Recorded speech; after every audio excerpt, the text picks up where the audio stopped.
Da bambino volevi fare il giornalista.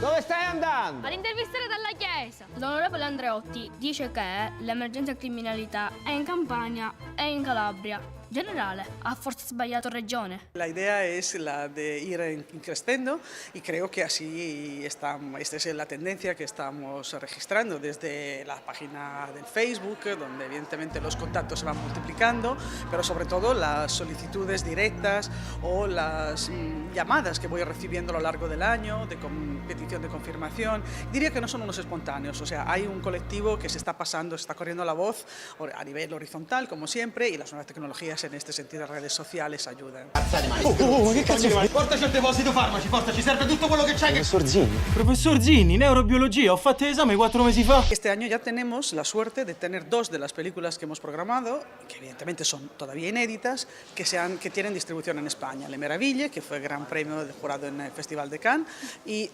la Anime Nere, que se distribuirá como Black Souls, de Francesco Munzi. Bueno, pues que por tanto esto nos anima y nos incita a seguir por el camino que hemos emprendido, porque creo que está dando resultados, repito, tanto de crítica y público por una parte, como comerciales, porque sin ellos posiblemente Barcelona no podría estar en ese club selecto de ciudades que a nivel mundial Cinecittà escoge para plataformas como plataformas de lanzamiento del nuevo cine italiano de autor. Certo che siete assai pessimista. Ma che parole vuote. Pessimismo, ottimismo. Io odio questa prudenza che rende impossibile